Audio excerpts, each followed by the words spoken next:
하나님의 말씀 보도록 하겠습니다. 요한계시록 17장, 이제 드디어 17장을 하게 됐습니다. 장 1절로 6절 말씀 보겠습니다. 또 일곱 대접을 가진 일곱 천사 중 하나가 와서 내게 말하여 이르되 이리로 오라. 많은 물 위에 앉은 큰 음녀가 받을 심판을 내게 보이리라. 땅의 임금들도 그와 더불어 음행하였고 땅에 사는 자들도 그 음행의 포도주에 취하였다 하고 큰 곧 성령으로 나를 데리고 광야로 가니라. 내가 보니 여자가 붉은 빛 짐승을 탔는데 그 짐승의 몸에 하나님을 모독하는 이름들이 가득하고 일곱 머리와 열 뿔이 있으며 여자는 자주빛과 붉은빛 옷을 입고 금과 보석과 진주로 꾸미고 손에 금잔을 가졌는데 가증한 물건에 그의 음행에 더러운 것들이 가득하더라. 그의 이마에 이름이 기록되었으니 비밀이라 큰 바벨론이라. 땅의 음녀들과 가증한 것들이 엄이라 하였더라. 또 내가 보매 이 여자가 성도들의 피와 예수의 증인들의 피에 취한지라. 내가 그 여자를 보고 놀랍게 여기고 크게 놀랍게 여기니. 아멘. 오늘은 큰 음녀라는 제목으로 이제 말씀을 생각을 합니다. 이 큰 음녀는 사실 그 세상적인 문화, 또 우상 숭배, 또 바벨론 큰 성, 또는 나라들의 세상 나라, 권세 잡은 그런 것을 큰 음료로 비유를 하고 있습니다. 사람을 이렇게 속이는, 유혹하는, 믿음의 백성들을 유혹하는 일에 이제 사용되어지는 것이 큰 음료가 되는 겁니다. 결국은 망하겠죠. 큰 음료도 이제 17장, 18장, 19장 보면 큰 음료가 17장 후반에 보면은 큰 음료가 결국 망하게 된다라는 것을 얘기를 하고 있습니다. 우리가 이제껏 말세지 말에 일어날 일들을 일곱 대접에 대해서 알아보았고, 그런데 이 남은 것은 우리 주님의 재림만 있으면 모든 것이 다 끝나는 그런 상황이 되게 됩니다. 그래서 우리 주님이 재림하면은 끝나는 거예요. 모든 것이. 모든 세상적인 것들이 다 사라져버리고 새로운 땅과 새로운 하늘, 새 하늘과 새 땅으로 바뀌어지는 역사가 있어지게 됩니다. 어디에서도 어느 종교에서 이런 얘기를 한 적이 없어요. 그러니까 기독교를 가리켜서 뭐라고 얘기하냐면 너희들만 최고냐라고 얘기하고 있습니다. 내가 참 감사한 것은 이번에 국무총리로 발탁이 된 김민석 의원이라는 분이 그리스도인입니다. 지난 5년 동안 그 무엇을 막 찍고 받고 난리가 하는데 5년 동안 헌금을 2억 정도 하셨어요. 그러니까 돈 들어온 것을 2억 정도 이렇게 한 것도 그 내력을 내놔라고 그러니 그 교회 헌금을 내력을 내라라는 그런 말도 안 되는 소리를 하고 있고, 그리고 또 이분이 그 차별금지법을 적극적으로 반대하신 분입니다. 차별금지법이 무엇인 줄 아시죠? 성소수자를 옹호하기 위해 그런 것들을 그리스도인으로서 완전히 반대하시는 분. 이 더불어민주당에서는 찬성의 사람들이 굉장히 많습니다. 근데 이분이 국무총리로 이제 될 것 같은데, 여러 가지 얘기들이 많이 있지만은 될 것 같은데, 차별금지법이 시행이 안 되지 않겠는가? 국무총리가 반대를 하는데 차별금지법이 아직은 시행되지 않겠는가 이런 생각을 해보면서 좀 감사하고 또 드디어 참 그리스도인이 나왔구나 하는 정치인 중에서 이런 생각도 한번 해보기도 합니다.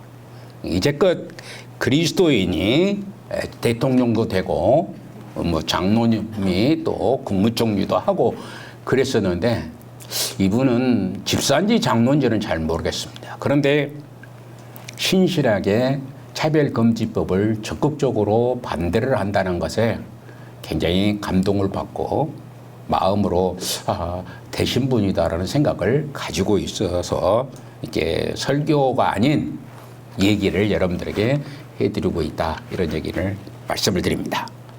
그런데 이제 이렇게 우리 주님이 재림을 하게 되면 모든 세상에 이런 정권을 가지고 있는 세상의 왕들 이런 자들이 다 물러나게 되고 오직 왕 중의 왕이신 예수님만이 온 천하를 다스리게 되는 것입니다. 말씀으로 다스리게 되는 날이 오면은 다 끝나게 되는 것입니다. 그러나 오늘 본장은 7 대접과 주님의 재림 사이에 있을 이 세상을 상징하는 큰 바벨론 성은 어떤 것인지에 대해서 말씀을 하고 있습니다.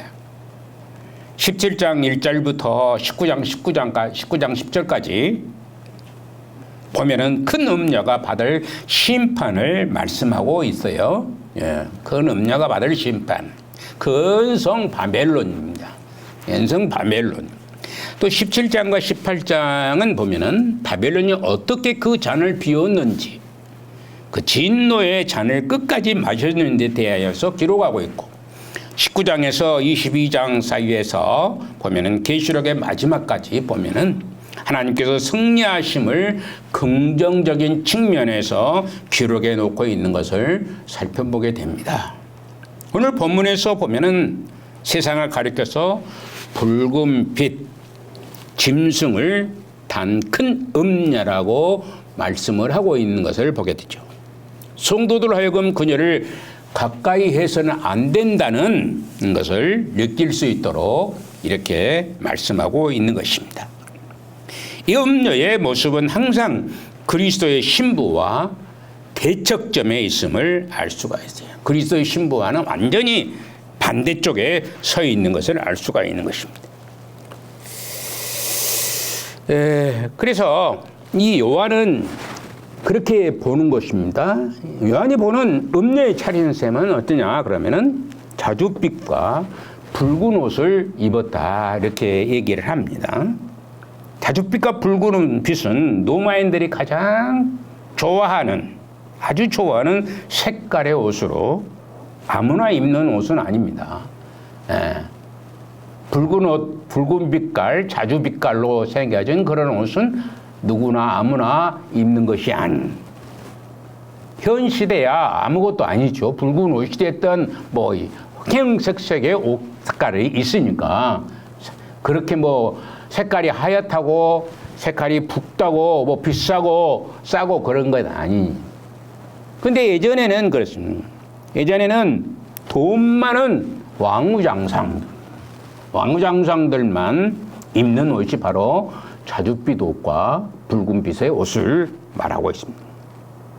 그러고 보면 우리 자주색 옷을 옷장사가 되었던 누디아 사람들 아니면 바울 사도를 물질로 굉장히 도왔던 사람 여인이 바로 누디아라고 보통 그 사람을 가리켜서 집사라고 이렇게 여자 집사라고 얘기를 할 정도로 성경에는 뭐 집사라고 나오진 않습니다. 집사라고 나오지 않지만은 이제 루디아나 베베나 이런 사람들 그래서 엄청나게 하나님 앞에 바울을 돕는 그런 일을 했었던 것을 볼 수 있어요. 그 물질이 정말로 풍요해져 있음을 짐작해 볼 수 있습니다. 붉은 빛 옷, 자줏빛 옷 굉장히 비싼데 그걸 장사를 했다니까 엄청나게 물질적으로 큰 복을 누린 여인이 아닌가 이런 생각을 해보게 됩니다. 또한 그 빛나는 옷과는 아주 다른 색이 있어요. 그게 뭐냐 하면은 그리스도의 신부가 입는 옷이라는 것이죠. 그리스도의 신부가 입는 옷, 그 색깔은 어떠냐? 희고 깨끗한 옷으로 어린 양의 피로 깨끗하게 씻겼다라고 말씀합니다. 흰 옷을 어린 양의 피로 씻으면 무슨 색깔이 나오겠죠? 흰 색깔이 나와요? 빨간 색깔이 나오겠죠. 근데 왜 흰 색깔이라고 했습니까? 어린 양의 피로 말미암아 모든 죄가 씻겨 나갔기 때문에 하얀 색깔, 흰색으로 얘기합니다. 흰색으로 얘기해요. 그래서 어린 양의 피로 깨끗이 씻겨진, 여러분들이 어린 양의 피로 깨끗이 씻겨졌습니까? 대답을 안 하신 거 보니까 안 되겠는데요. 어린 양의 피로 깨끗이 씻겨졌어요? 아멘. 아멘 좀 하세요. 아멘. 어린 양의 피로 깨끗이 씻겨졌습니까? 아멘. 아멘 안 한 사람은 지옥에 갈 사람입니다. 구원을 받지 못한 사람이 아멘을 안 하는 거예요. 네. 여러분들이 아멘 할 수 있는 자예요. 아멘이라는 것은 다른 것이 아니라 그 말씀에 내가 믿습니다. 그런 얘기입니다. 그 말씀을 따르겠습니다. 꼭 따릅니다. 라는 말이 되고, 그 말씀에 순종하겠습니다. 라는 것이 아멘이라는 말이에요. 근데 아멘을 안 하는 거예요, 여러분들이. 예. 어린 양의 피로 씻겨졌냐고 물어보면 당연히 아멘을 해야 돼요. 아멘? 아멘. 그래야 되는데 안 하면은 이게 여러분들이 구원받지 못한 표징이 되는 것이다. 하나님을 믿지 않는 겁니다. 얼마나 온통한 일이겠습니까? 수도 없이 수십 년 동안 교회 생활을 했는데 하나님을 믿지 않냐고 지옥에 가버린다면은 이건 얼마나 온통한 일이겠대요. 그렇기 때문에 여러분들이 아멘의 삶을 살아야 되지 않느냐라는 얘기입니다. 47번째의 대접은 바벨론의 파멸에 대해서 기록을 해놓고 있습니다. 바벨론의 파멸은 14장 8절에 보면은 그런 것을 예고하고 보죠. 1절 한번 볼까요? 무너졌도다, 무너졌도다. 큰 성 바벨론이야. 모든 나라에게 그의 음행으로 말미암아 진노의 포도주를 먹이던 자더라. 자로다 하더라. 이렇게 얘기합니다. 진노의 잔을 먹이는 자가 바벨론 큰 음료, 그렇게 말합니다. 근데 그게 무너졌다는 얘기입니다. 무너졌다라고 얘기합니다. 이 큰 음료의 차림새를 보면 금과 보석과 진주로 꾸미고 있습니다. 반대로 그리스도의 신부의 장식을 한번 봅시다. 디모데전서 2장 9절로 10절을 한번 보면은 같이 읽어봅시다. 이와 같이 여자들도 단정하게 옷을 입으며 소박함과 정절로서 자기를 단정하고 다른 머리와 금이나 진주나 값진 옷으로 하지 말고 오직 선행으로 하기를 원하노라. 이것이 하나님을 경외하는 자들에게 마땅한 것이니라. 그렇게 얘기합니다. 오직 선행으로, 은금으로 몸을 감싸지 말고 오직 선행으로 하기를 원하는 말씀을 하고 있는. 또 베드로전서를 한번 봅시다. 너희의 단장은 머리를 꾸미고 금을 차고 아름다운 옷을 입는 예모로 하지 말고 오직 마음에 숨은 사람을 온유하고 한정한 그런 심령을 썩지 아니할 것으로 하라. 이는 하나님 앞에 값진 것이니라. 그래요. 온유하고 안정한 성령에 썩지 아니하는 것으로 하라는 것입니다. 그래서 얼마나 우리가 알아야 될 것은 옷 치장, 예모를 치장하는 게 아니라 진정으로 그 속이 깨끗해야 된다는 것을 말씀하고 있는 것입니다. 그래서 큰 음료 바벨론은 세상의 허영과 사치로서 그 특색을 이루고 있습니다. 그러나 그리스도의 신부요, 하늘의 새 예루살렘인 시온성은 하늘의 것으로 단장을 합니다.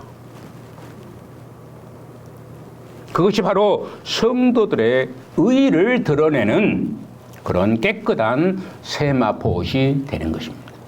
세마포옷을 입게 되는 것입니다. 큰 음료는 가증한 것으로 가득 채워진 것은 그런 잔을 가지고 사람들에게 먹이기를 즐겨합니다. 큰 음료가 다가올 때에 맨손 들고 절대 오지 않습니다. 큰 잔을 들고 포도주를 들고 나온대. 그래서 그건 뭔 말이냐 그러면은 좋은 곳으로 번뜩이는 것으로 사람을 유혹하는 것을 얘기하고 있는 것입니다. 큰 음료라고 하니까 여자들이 그런다고 생각하는 것이 아니라 이것을 비유로 큰 음료로 얘기하고 있는 것이죠. 그 음행의 포도주를 마시기 되는 큰 음료에게 현혹이 되어가지고 그 음행의 포도주를 받아 마시는 모든 사람들은 장차 하나님의 진노의 잔을 마실 수밖에 없습니다. 남김없이 마시게 될 것이고 영버려 쳐야 될 것을 성경은 단연코 말씀하고 있는 것입니다. 그러므로 큰 음료가 다가와서 유혹하면 넘어져 버리는 거예요. 유혹에 넘어진 자는 결국에 망조가 들어져 버립니다. 망조가 들어버립니다. 결국에는 그가 수십 년 동안 교회 생활을 했을지라도 그것이 소용이 없는 것입니다. 그 음료에 내미는 포도주 잔을 마실 때 그가 유혹하고 넘어뜨릴 때 넘어가 버린 사람들이 얼마나 많습니까? 여러분들 잘못된 자들이 하나님의 말씀을 잘못 전하는 자들이 참 많은데 그들에게 넘어가는 사람들이 굉장히 또 많다는 것입니다. 결국에는 그들은 멸망에 이를 수밖에 없다는 것을 얘기하고 있는 것입니다. 이 음료의 목표는 땅의 임금들을 음행하게 하는 것이고 또 땅의 사람들로 그 음행의 포도주로 취하게 하는 그런 일입니다. 때문에 그들의 옷 매무새랄지 얼굴의 단장은 수수할 수가 없죠. 내적인 아름다움보다 외적으로 현란하고 현란하게 차려입고 등장을 하는 그런 것들을 볼 수가 있습니다. 얼마나 이 시대가 오늘 아침에 제가 유튜브를 이렇게 살짝 한번 봤는데 교회가 망해가고 있다는 거요. 어떻게 망해가고 있느냐. 쫙 이렇게 서서 여자들이 어쩌면은 미니스커트를 입었어요. 미니스커트를 입고 여기 쫙 파이는 것을 입고 거기서 춤을 추고 있는 겁니다. 앞에서. 성도들 앞에서. 어디 이나의 권사님 그렇게 할 수 있겠어요? 제 젊으시니까. 이렇게 하면서 사람들을 유혹하는 교회들이 얼마나 많느냐. 굉장히 많다는 것입니다. 오늘 시대에. 악하고 더러운 것에 빨려 들어가는 자들이 굉장히 많아요. 그래서 아까 제가 얘기할 때 꿀은 꿀이로되 꿀이 아니라고 얘기했습니다. 근데 교회는 교회인데 교회가 아닌 교회들이 참으로 많다는 것을 알아야 됩니다. 알으셨죠? 네. 여러분들은 아주 비록 숫자는 적어도 여러분들은 참다운 믿음으로 산다면은 여러분들은 온전한 구원의 백성이 되신 줄로 믿으시기를 바랍니다. 따라합시다. 나는 구원받았다.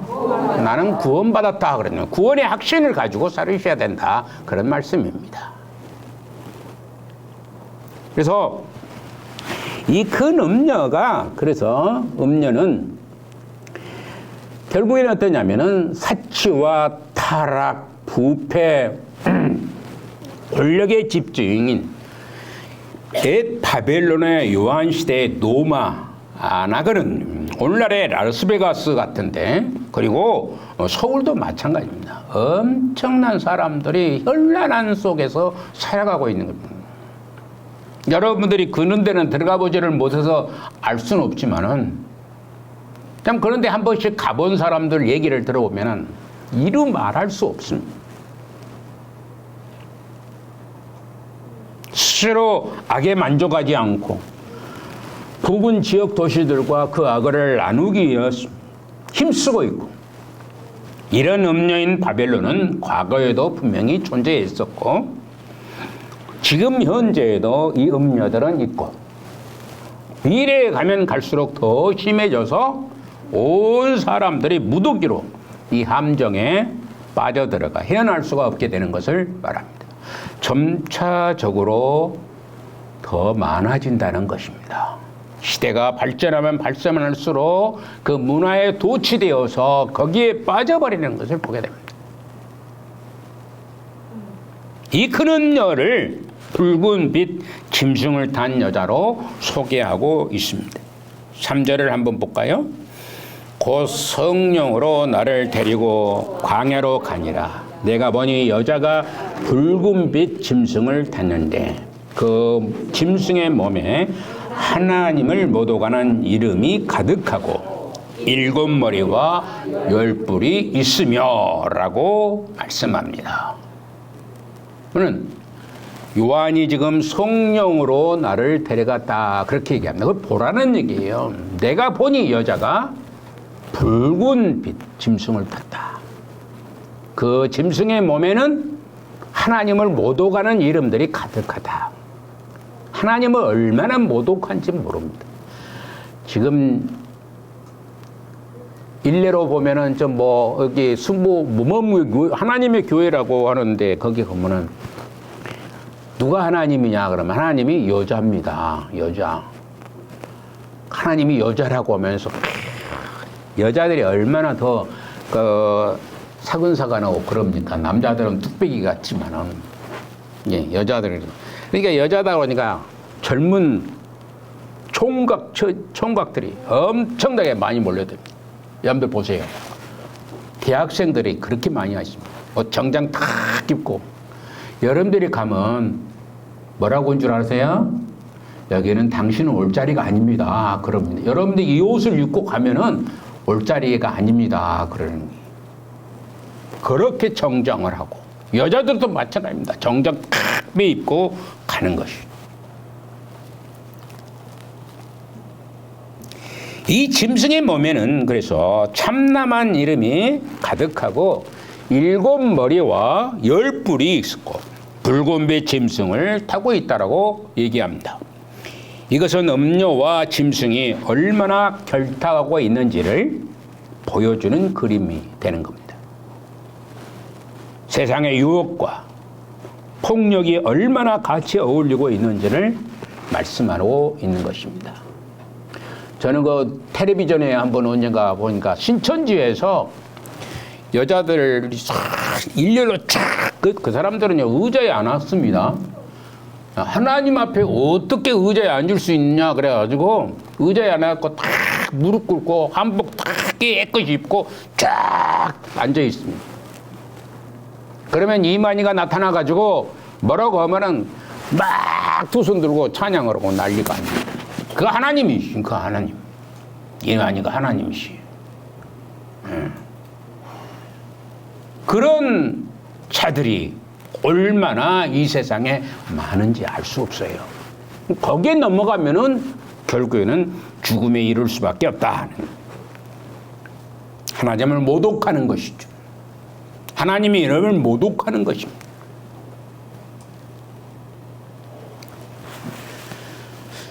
이 음녀에 취한 모습을 자세히 살펴보면은 여자가 술잔을 들고 이 사람을 마시게 하고 또 저 사람에게 마시게 한다. 이제는 여자 자신이 술에 취해가지고 곤드레 만드레가 되어 있는 것을 볼 수 있습니다. 이것은 뭐냐면은 성도들의 피와 예수님의 증인들의 피를 취하고 있다는 얘기가 되는 겁니다. 술잔을 마신다는 것은 진짜 포도주를 얘기하는 것이 아니라 하나님을 믿는 백성들의 피, 죽이는 것입니다. 예수님의 거룩한 피에 취하고 있다는 것이에요. 달리 말하면 예수 그리스도의 말씀에 신실한 자들의 생명을 그녀가 마시고 있다는 것을 보여주고 있습니다. 이것이 얼마나 그러니까 여러분들에게 지금 유혹의 손길이 올 수 있다는 것이죠. 세상 사람들이 그러는 겁니다. 세상 사람들은요. 제 형님 중에 엊그제 우리 형님들을 이렇게 만났는데 한 분이 그러냐. 그분이 안 믿어요. 안 믿어요. 내가 그랬어요. 형님, 지옥에 가지 말아야 되지 않겠습니까? 예수님을 믿어야만이 천국에 갈 수 있으니까 예수님 꼭 믿으십시오. 뭐 예수님 믿는다고 천국 가고 지옥 가고 건다냐. 내 마음만 깨끗하면 되지. 그 양반 옛날부터 계속 그 얘기만 합니다. 자기 마음만 깨끗하면. 그러면서 무슨 얘기를 하느냐 그러면은 우리 모교에 어떤 집사님이 제가 잘 아는 이제 집사님이죠. 근데 그분이 뭐예요? 그 회계 장부를 갖고 다녔는가 봐요. 그럴 수가 없는데 그게 자기가 회계 장부를 가지고 갔는데 떨쳐버렸어요. 떨쳐버려서 잊어먹어버렸어요. 근데 그걸 누가 주웠냐? 그러면 우리 형님이 주웠다는 겁니다. 이 보니까 성도들이 얼마 바쳤다는 거 전부 적어놨. 그러니 얼마나 와, 이 교회가 이 돈 받는 교회구나 이렇게 안 믿는 사람은 그렇게 생각을 하는 거예요. 그래서 제가 그랬어요.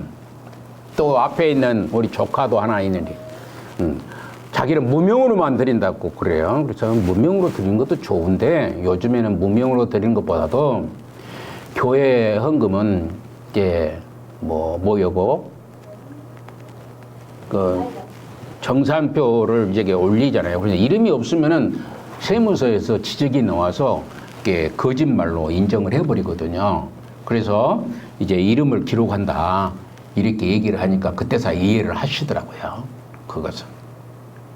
여러분들, 여튼간에 세상 사람들은 하나님을 멀리하고 하나님을 알지 못하기 때문에 하나님 속에 들어가지 않다 보니까 결국에는 그들은 이 음료의 포도주에 취해 있는 것을 볼 수가 있습니다. 이 음료는 입에 포도주를 머금고 우리에게 옵니다. 그 입에 입을 맞추기만 하면은 그 입을 통해서 포도주가 우리들의 목구멍으로 들어가게 될 것입니다. 목구멍으로 들어가게 되면 우리가 성령의 이끌림을 받아서 분별의 능력을 가지고 잘 살펴보면 목구멍으로 들어가 있는 것은 성도들의 죄라는 사실인 것입니다. 죄. 회개가 없는 교회는 망하는 교회입니다. 여러분들한테 자꾸 제가 여러분들의 죄악된 것을 고백하고 용서를 구하라고 제가 자꾸 얘기합니다. 회개가 없는 기도, 아무 쓰잘데없는 기도가 되는 겁니다. 여러분들 회개가 없는데 죄를 짊어지고 기도해 본들 무슨 소용이 있겠습니까? 하나님 앞에 자신의 죄악된 것을 용서를 구하고 그 용서 가운데에 이루어지는 하나님 앞에 기도하면 용서를 해 주시거든요. 그다음에 용서를 구하고 게을렀던 것, 죄악된 것, 하나님 앞에 범죄했던 것, 하나님 앞에 나오지 못했던 것, 나와야 될 시간에 나오지 못했던 것을 하나님 앞에 단단히 기도하고 회개하고 용서를 구하고 기도할 때에 하나님은 역사하시는 것입니다. 그런 것을 아시고 우리가 하나님 앞에 성령의 이끌 받아서 분별의 능력을 가지고 잘 살펴볼 수 있는 능력의 소유자가 돼야 된다는 것을 말씀합니다. 여기에 포도주로 상징되고 있는 것은 세상의 문화와 번영과 행복과 향락이라고 얘기합니다. 만약 우리가 세상의 문화와 향락과 행복과 번영을 추구하며 달려나갈 것 같으면 연약한 사람들이 오히려 넘어져서 허우적거리게 되고 그것은 바로 그들의 생명을 짓밟는 그런 일이 될 것이기 때문입니다. 하나님을 믿는다고 하는 성도들이 되어서 흥청망청 본이 되지 않는 모습을 자기의 유익만을 위해서 사는 것처럼 보인다고 할 것 같으면 아직 연약한 중에 있는 자들이 넘어질까 심히도 두려운 것입니다. 그렇기 때문에 목사인 제가 먼저 조심을 하고 흥청망청 살려고 하지 않고 정말로 낮아진 위치에서 살려고 굉장히 노력을 아끼지 않냐고 있습니다. 마찬가지로 믿는 여러분들이 정신을 바짝 차려야 할 때가 바로 이때가 아닌가 생각을 해봅니다. 여러분들이 본된 자의 삶을 살아야 돼요. 하나님이 믿는 사람은 이렇게 사는 것이라고 보여줄 수 있는 그런 능력의 소유자가 돼야 될 줄로 믿습니다.